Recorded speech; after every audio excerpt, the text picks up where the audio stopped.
I'm actually about to travel up to our Bible school in New York and teach on the course of the Second Coming here in a few weeks, and kind of preparing and considering that course. I was reminded of one of the most important aspects of the last days is having strength to fight spiritual battles and strength to endure, strength to overcome, strength to do God's will and not give in to fear, but be able to stand, and having done all to stand. And I wanted to consider that thought with you, and a certain aspect of strength that we can see in the book of Joshua. And so let's consider just a verse from Joshua chapter 1 and verse 7. And Joshua says this, or it's said to him, actually. It said, "Only be strong and very courageous, that you may observe to do according to all the law which Moses my servant commanded thee. Turn not from the right or the left, that you may prosper wherever you go." And so Joshua is encouraged or admonished to be strong, because he needs to lead the people in the strength of the Lord. But look at what it says. It's not just that. It's like a dual aspect. He's to be strong, but also very courageous, right? And so we can understand the need to be strong, but then there's like a double emphasis, or well, it's emphasized even more. Very courageous. Right? That word for very means vehement. It we are to be vehemently courageous, or forcefully, or intensely courageous.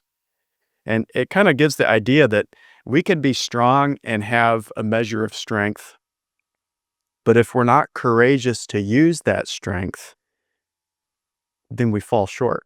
Right? Then it can be for naught. And so, if we're held back by something from using our strength, then our strength doesn't do us any good. And so we have to have courage to obey and follow God, right? Not give in to fear or discouragement, which we'll get into. Right? And so we have to have the courage to follow and obey God in the seasons that we're in. And of course, one of the main reasons we need to have courage, that Joshua is going to face the enemies of the Lord and other things too. But we need to have courage because some of the situations we pass through make us a little nervous, right? Give us concern. We can face fears and doubts, or we can face spiritual opposition, spiritual powers, and that can be intimidating. And, sometimes we've been ministering in certain places and have really felt that opposition. Now, we haven't seen any angels. Some people at one place we went to, someone said, "Did you see any angels there?" And I was like, "No." Not like Pastor Bailey. He'd go places and see the fallen angel over that country or over that city or whatever. We haven't faced that. But there have been times when we faced opposition and we recognized it was spiritual. In fact, I remember one of the youth camps we were running. We got there to set it up and just nothing went right that whole day. And even into that first service, the sound system wasn't working. The piano wasn't working. I think the projectors weren't working either. And after all of that, the power went out in the middle of the service, and it didn't come back on until 10 minutes before the sermon was over. I mean, that was opposition, if there was any. But yet, it was also, we recognized God wanted to move at that camp. And we had to just step back and say, "Lord, you're in charge. We're just going to trust in you that this is not going to stop." As we cry out to you, and we had to pray and cry out to God, "Lord, would you move? Lord, you're in charge. You can overcome this." And in the case of those camp meetings, he did. It was a good camp. They all kind of blur together. We had so many. I don't remember which camp specifically that was, but God moved in great power. But the lesson is we can face those experiences of opposition or seasons sometimes. But when we look to Christ and have courage to follow him in that season, that is where the victory comes. And, one of the most wonderful things about Christ is we're not facing those giants or those enemies alone, is that he is there with us. We're just making the choice of standing with him in that situation. And we can do all things through Christ Jesus when we are standing with him. And that's the context, really. It's not we can do all things through Christ, whatever decision I make. It's when we can do all things through Jesus when we stand with him with courage. So that's the commandment or the admonition that Joshua has. Take courage, face the enemy, face the obstacles, face the seasons of difficulty or sometimes bewilderment. Lord, what's going on? What's happening here? We're to face that with courage and not give up, but overcoming by looking to the one who has already overcome, and he's leading us in the way of overcoming to victory. Now, before considering courage further, I want to touch a little bit on the thought of discouragement, because when you consider it, that the word courage is in that, right? Discouragement. But really, it refers to courage lost, doesn't it? To be discouraged means courage is lost. And, if we're discouraged or disheartened, it's very hard to face the giants, to face the opposition or the enemies or so forth. And when you really consider discouragement, I think we realize it often stems from the thought life, because a thought has entered in, and because of that, it hits us, and I'm just so discouraged. Right? We're thinking about how difficult things are, or how difficult they will be in the future, or how much worse it might become, and we can get awfully discouraged, and our shoulders start to slump. And I think we've all experienced that place of discouragement or bewilderment. Oh, what do we do now? And if we're not careful, we can slip into that. I'm going to use a reference from my childhood here, the Eeyore mentality. Did y'all read, or maybe some of you watched Winnie the Pooh, right? But that was one of the characters in Winnie the Pooh, right? And Christopher Robin, it was Eat the Donkey Eeyore. And, he always had the ability to find the gloomier side of a situation, right? Some of you might remember some of his phrases. Well, I guess the sky has finally fallen. I always knew it would. That was Eeyore. Don't blame me if it rains. It rained this morning. But it's like he had an ability to find the clouds in every silver lining, right? Even if it was a good outcome, he could find the cloudy part of that. But, that's a mode we can slip into, or a rut we can get into, because of what thoughts we allow to remain or dwell on, right? And that is really one of the keys. And, Pastor Paul said in his book, True Christianity, he has this quote. I think we have it up here on the slide, but he said, discouragement is the consequence. Oh, I think I forgot to put this slide in, but anyway, I'll read it. He said, discouragement is the consequence of meditating upon and verbalizing what the enemy is saying rather than what God is saying. Right? And so we can become discouraged because instead of thinking about what God is saying or what his word is saying or the promises, it's really the thoughts that come into our head, which ultimately they're from the enemy. They're not true, or they're not good. And we'll consider that in a moment, right? But we focus on that, and it gets us into that slump, that Eeyore mentality. Right? So what we allow to remain in our minds eventually gets spoken on our lips, and that's when it starts to take over, and it starts to dominate our soul, and it affects our actions. But, the Apostle Paul says this in 2 Corinthians, that when we face those type of circumstances, we are to take action. And here's the action he says in 2 Corinthians 10:5, casting down imaginations and every high thing that exalts itself or opposes itself against the knowledge of God and bringing into captivity every thought to the obedience of Christ. That's actually the definition of an overcomer. Someone who overcomes has learned to take captive the thoughts that come into their head, to take captive. Right? We're to take these thoughts and imaginations and cast them down. We're to put the cuffs on them and put them in the squad car and send them off to jail and to toss away the key. Because if we don't, that's where we end up, is being held captive by discouragement, fear, worry, concern, right? All of those adjectives.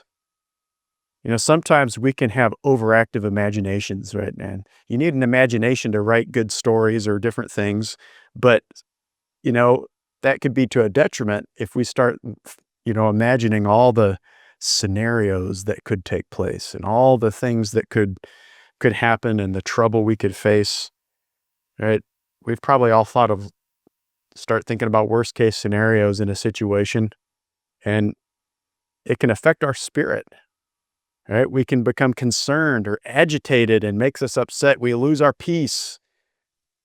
And once that happens, it sure is hard to concentrate on the Lord and to get the mind of the Lord and to hear from the Lord. And that's when we can start to strive. There's nothing worse. There's no worse position. There's bad positions, but one of the worst positions to be in is where you're striving and you're doing all the work instead of God doing the work. That's the worst. And we start to get things like, well, I guess I can fix this. I'm going to try and get out of this situation and I'll deal with this. And that's usually when it gets a lot worse. But instead, the real need is to stop. And that's when we have to pass through we're set up, the 8 gates that the Apostle Paul talked about. We won't read them, but it's in Philippians chapter 4.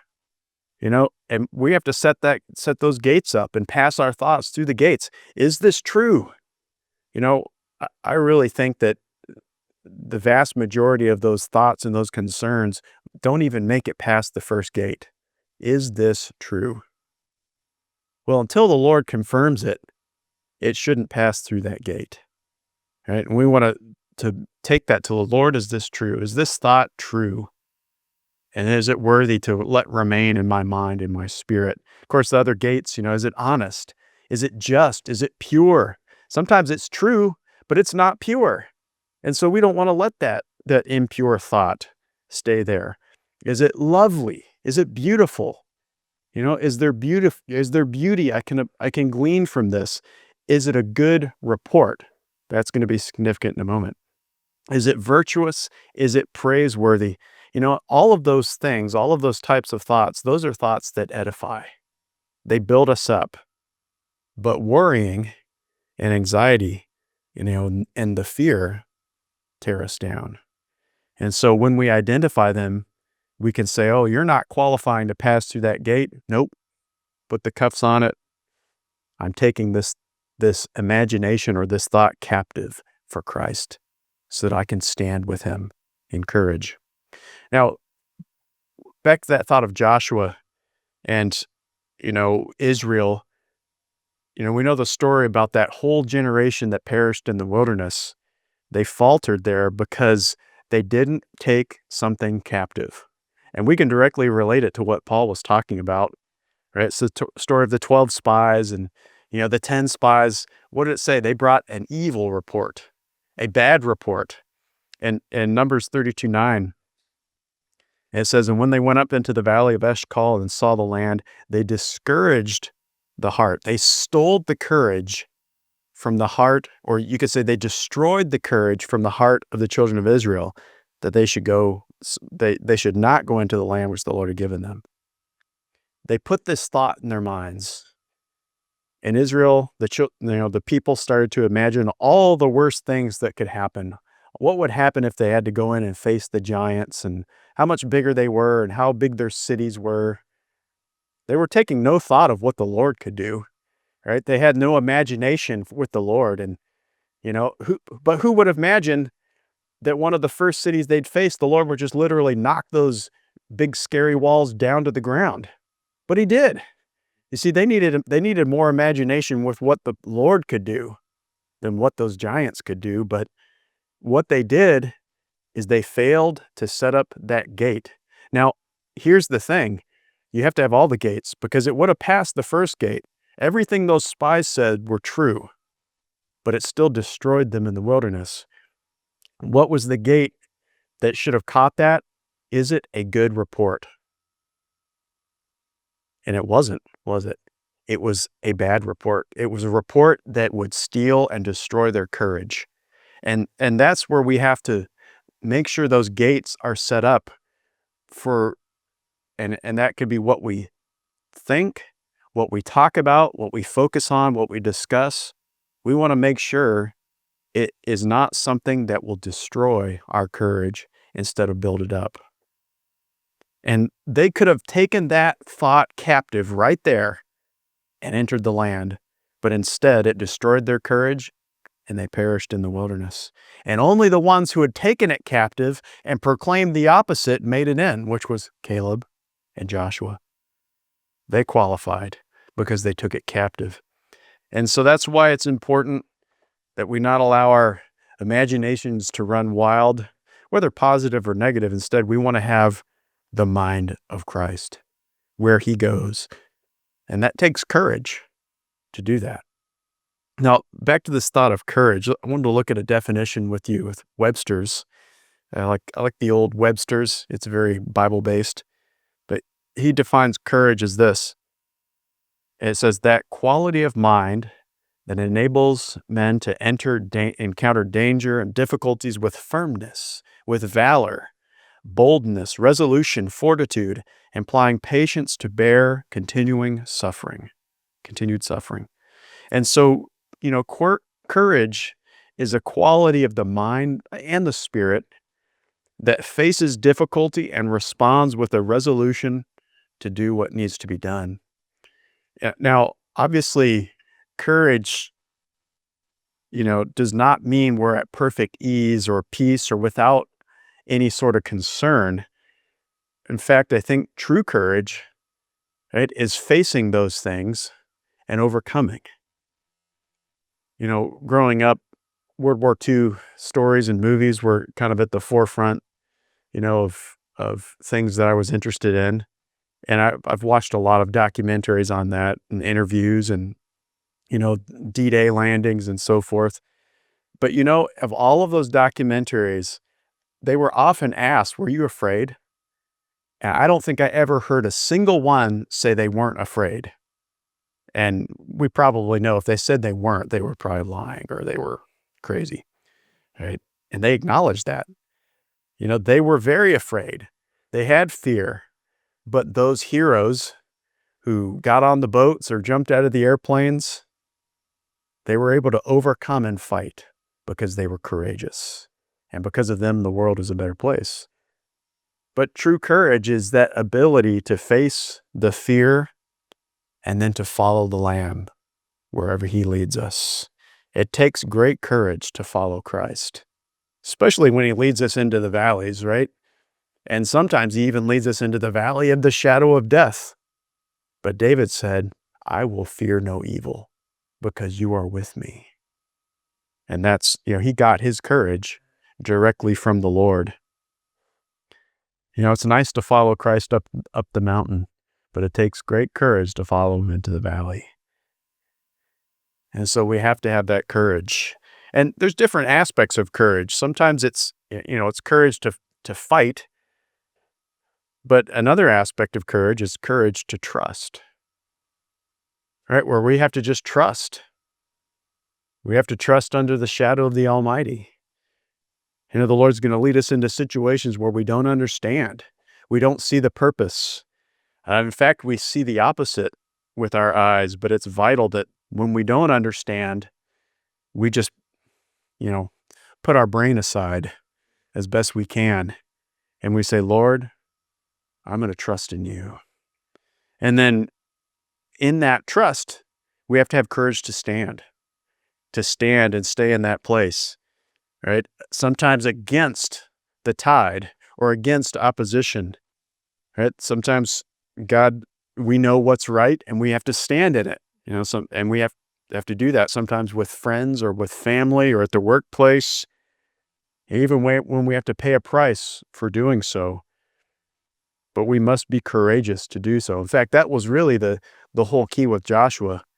The Lord was not admonishing him to be courageous to fight the giants. In fact, the context was be courageous to obey me, to obey my word and stand in my word. It takes courage to stand where God is standing, but it's worth it in the end. Lastly, related to that thought of having courage to do something, one thing I want to bring out is the courage to forgive. The courage to forgive. There's going to come a time in each in our lives when we experience unpleasant things from people. And we've probably all experienced that to some degree or another, maybe hurtful statements, hurtful treatment, and it can be very hard to forgive. It can really affect us in our core, and it takes great courage to let that thing go and to put it in the hands of God, even when we've received unjust treatment. And that I think I look at that with Joseph.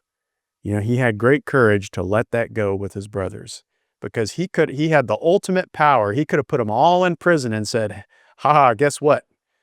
This is your new home, the prisons of Egypt. I'm going to let you have a nice long season to think about what you did to me." But instead, he let that go. He had the courage to let that go and to realize God had brought him there for such a time as this to bring salvation to his house, his family. But it takes courage, right? Sometimes we can get held up by hoping the other party is going to acknowledge their wrongdoing, and we can try to hold out for that. But, there are some apologies that are not going to come till heaven. And sometimes they won't come at all if they don't make it to heaven. We'll never hear it. But, it's something we have to remember and remind ourselves as believers. Jesus says we only make it ourselves by being those with the courage to forgive others. Otherwise, we're not forgiven. But after all, unforgiveness keeps everyone in prison. Both the one who has, done the wrongdoing and the one who received it. If they won't forgive, everyone's in prison. But the one who forgives is the one who's set free. It takes courage.